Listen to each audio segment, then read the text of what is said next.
आचारसंहिता हा शब्द आपण लहान असल्यापासून ऐकत आलेलो आहोत. निवडणूक जवळ आल्या की सर्वांच्या तोंडामध्ये आचारसंहिता याविषयी चर्चा चालू असतेच. नेमके आचारसंहिता म्हणजे काय आणि आचारसंहिता का लागू होते आणि आचारसंहितेची सुरुवात कशी झाली हे आज आपण पाहूया. जर व्हिडिओ आवडला तर लाईक करा आणि अशाच नवनवीन सांस्कृतिक, राजकीय आणि सामाजिक माहितीसाठी युनिव्हर्स मंथन चॅनलला सबस्क्राईब करा. आचारसंहितेची सुरुवात ही 1960मध्ये केरळमधील विधानसभेच्या निवडणुकीपासून झाली. स्वतंत्र आणि निःपक्षपातपणे निवडणुका व्हाव्यात यासाठी निवडणूक आयोगाने काही नियम घातले आहेत. यालाच आपण आचारसंहिता असे म्हणतो.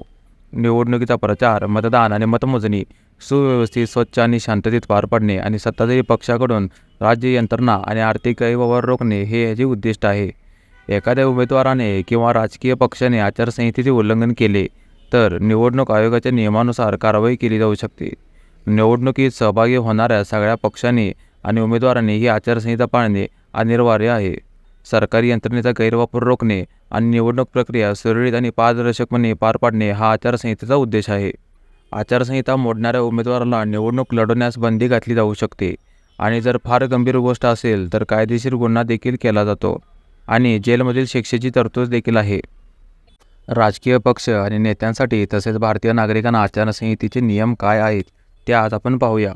मतदारांना लाच देणे, त्यांना धमकावणे, मतदार केंद्रापासून 100 मीटरच्या आत प्रचार करणे हे गुन्हेगारी कृत्य मानले जाते. नेते आपल्या समर्थकांना संबंधितांच्या परवानगीशिवाय कोणत्याही व्यक्तीची जमीन, इमारत, परिसर अथवा भिंत इत्यादीवर झेंडे लावण्याची, बॅनर लावण्याची ही परवानगी देऊ शकत नाहीत. ज्या ठिकाणी इतर पक्षांच्या सभा सुरू आहेत त्या ठिकाणी कोणत्याही पक्षाने मिरवणूक काढण्याची मनाई असेल. एका पक्षाने लावलेली पोस्टर्स दुसऱ्या पक्षाच्या कार्यकर्त्यांनी काढण्यास मनाई आहे. कोणत्याही राजकीय नेत्याला विविध जाती आणि समुदायामध्ये मतभेद किंवा द्वेष वाढवणारी वक्तव्य करण्यास आणि अशा गतिविधीमध्ये सहभागी होण्यास मनाई आहे. धोरणे आणि कृतीवर टीका करण्यास परवानगी आहे, परंतु कोणत्याही पक्षाच्या नेत्याला किंवा कार्यकर्त्याच्या वैयक्तिक जीवनावर भाष्य करण्यास परवानगी नाही. कोणत्याही जाती पंथाच्या भावनांचा वापर करून मतदान करण्याचे आवाहन करण्यास देखील मनाई आहे. मंदिर, मशीद किंवा इतर कोणत्याही प्रार्थनास्थळाचा निवडणूक प्रचारासाठी वापर करण्यास मनाई आहे.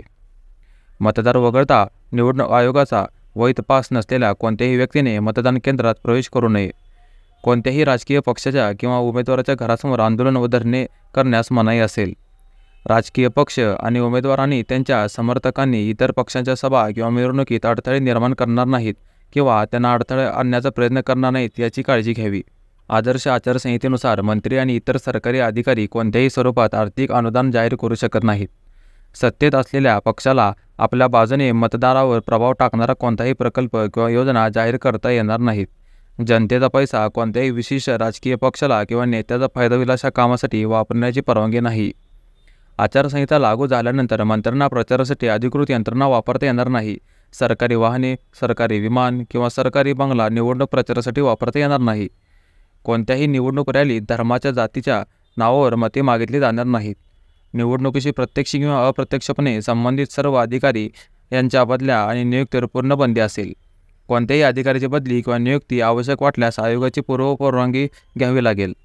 कोणत्याही राजकीय पक्ष, उमेदवार, राजकारणी किंवा समर्थक यांना रॅली काढण्यापूर्वी पोलिसांची परवानगी घ्यावीच लागेल. निवडणूक काळात मुद्रित आणि इलेक्ट्रॉनिक माध्यमाद्वारे सरकारी निधी खर्चून पक्षाच्या कामगिरीच्या जाहिराती आणि सरकारी जनसंपर्क माध्यमांचा गैरवापर करण्यास मनाई आहे. मतदानासाठी निश्चित केलेल्या तारखेच्या 48 तासाच्या आधीपासून मतदान प्रक्रिया पूर्ण होईपर्यंत कालावधीत उमेदवार सार्वजनिक सभा किंवा मिरवणुका घेऊ शकत नाही. मतदानाच्या दिवशी मतदान केंद्रापासून 100 मीटरच्या आत मतासाठी प्रचार करण्याची मनाई आहे. शास्त्रार्थ कायदा म्हणजे 1959मध्ये परिभाषित केल्यानुसार कोणत्याही प्रकारच्या शस्त्राने सज्ज असलेल्या कोणत्याही व्यक्तीला मतदानाच्या दिवशी मतदान केंद्राच्या परिसरात शस्त्रे बाळगण्याची परवानगी नाही. कोणत्याही ओपिनियन पोल किंवा एक्झिट पोल निकाल छापील, इलेक्ट्रॉनिक किंवा इतर कोणत्याही माध्यमाद्वारे प्रकाशित, प्रसिद्ध किंवा प्रसारित करण्यास मनाई असेल.